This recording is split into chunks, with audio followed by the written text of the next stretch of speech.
ವಿದ್ಯೆ ಕಲಿಬೇಕು ಅಂದ್ರೂ ಕೂಡ ಗುರುವಿನ ಮಾರ್ಗದರ್ಶನ ಅತ್ಯಗತ್ಯ.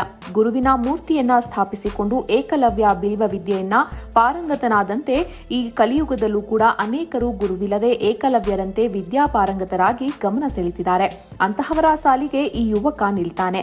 ಗುರುವಿಲ್ಲದೆ ಯೋಗ ಕಲಿತು ಬಳಿಕ ಗುರುವಿನ ಮಾರ್ಗದರ್ಶನದಲ್ಲಿ ಯೋಗವನ್ನ ಮತ್ತಷ್ಟು ಕರಗತ ಮಾಡಿಕೊಂಡಿದ್ದಾನೆ ಈ ಗ್ರಾಮೀಣ ಭಾಗದ ಯುವಕ.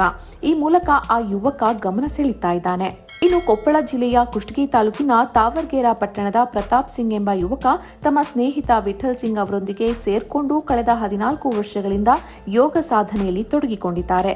ಆರಂಭದಲ್ಲಿ ಯಾವುದೇ ಗುರುವಿನ ಮಾರ್ಗದರ್ಶನವಿಲ್ಲದೆ ತಮ್ಮ ಸೋದರ ಮಾವನವರು ಮಾಡ್ತಾ ಇದ್ದ ಯೋಗದಿಂದ ಪ್ರೇರಣೆಗೊಂಡು ಯೋಗಪಟುವಾಗಿ ಬೆಳೆದು ನಿಂತಿದ್ದಾರೆ.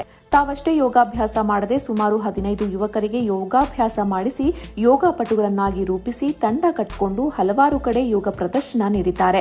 ಕಳೆದ 14 ವರ್ಷಗಳಿಂದ ಯೋಗದ ವಿವಿಧ ಆಸನಗಳಿಂದ ಅತ್ಯಂತ ಲೀಲಾಜಾಲವಾಗಿ ಮಾಡ್ತಾರೆ. ಇವರ ಯೋಗ ಮಾಡೋದನ್ನ ನೋಡಿದ್ರೆ ಬೆರಗಾಗ್ತಾರೆ.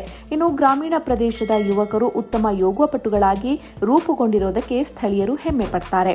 ಇನ್ನು ಯುವಕ ಪ್ರತಾಪ್ ಸಿಂಗ್ ನೀರಿನಲ್ಲಿ ತೇಲುತ್ತಾ ಯೋಗಾಸನ ಮಾಡೋದು ನಿಜಕ್ಕೂ ಬೆರಗು ಮೂಡಿಸುತ್ತೆ.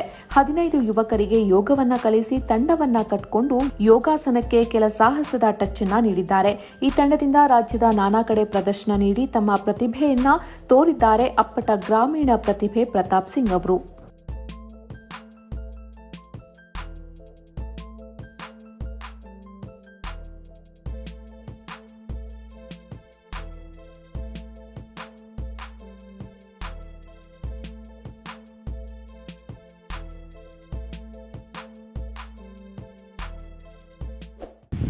ಸರ್ವರಿಗೂ ನಮಸ್ಕಾರಗಳು.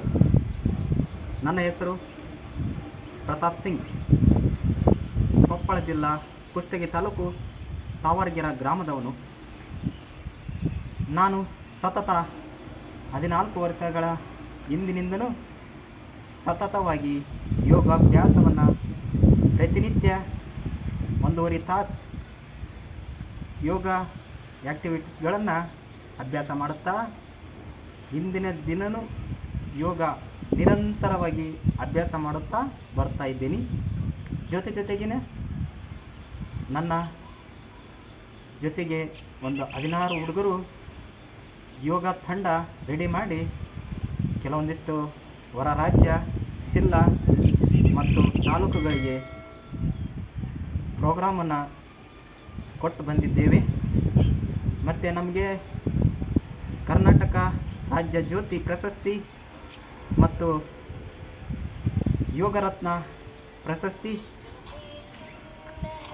ಲಭಿಸಿದೆ.